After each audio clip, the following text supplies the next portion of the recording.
Hey, hello and what is up guys, it's me Irfan. আমরা এসে পড়ছি আমাদের পার্ট 2 নিয়ে। ওই ব্লগটার পার্ট 2 নিয়ে এসেছি আজকে। তো চলে গেছিলাম বুফে হেভেন থেকে খাওয়া দাওয়া করে লালবাগ কেল্লায়। তো এখানে এসে আমরা কিছু শর্ট ক্লিপ নেই, যা ব্যাকগ্রাউন্ড সাউন্ড দিয়ে তোমরা দেখে নাও।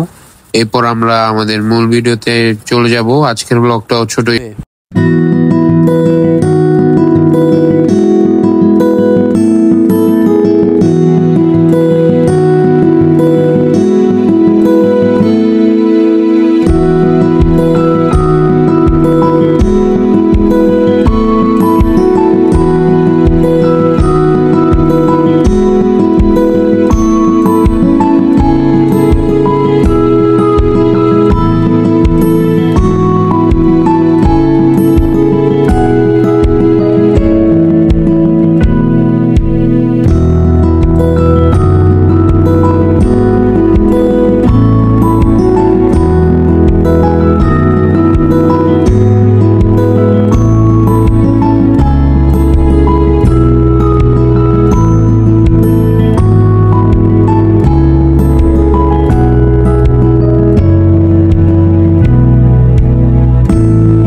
আমরা আসলে পুরোটাই ঘুরছিলাম, আর এখানে ঘোরাটা অবশ্য অনেক মজাদার, কারণ অনেক জায়গায় অনেক কিছুই দেখা যায়। আর বিশেষ করে রাজাদের ঘরগুলোতে অনেক কিছুর সংকেত আছে এবং অনেক কিছুই আছে যা অনেক প্রাচীন, অনেক যুগ আগের, যা দেখতে অনেক ভালো লাগে।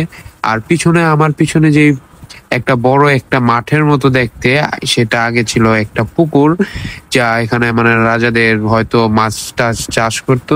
তো এখন তোমরা হয়তো মনে করতেছো যে আমি ঘেমে গেছি, কারণ আমার শরীরে অনেক মানে পানির মতো লাগতেছে। তবে না, কিছুক্ষণ আগেই আসলে বৃষ্টি হয়, বৃষ্টিতে আমি ভিজে যাই।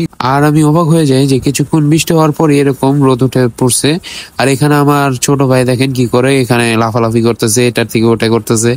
তো এখানে আমরা ওকে দেখাচ্ছিলাম, ভিডিও করতেছিলাম, দেখে ও একটু শরম পায়। এরপর হলো যে আমরা এসে পড়ছিলাম যে ছাদের বাগানে, যা নাকি অনেক আগে অনেক সুন্দর ছিল, তবে এখন এরকম কোনো সৌন্দর্যই নেই। এখানে শুধু আর কি গাছ, সবুজ ঘাস, আর কিছুই নেই।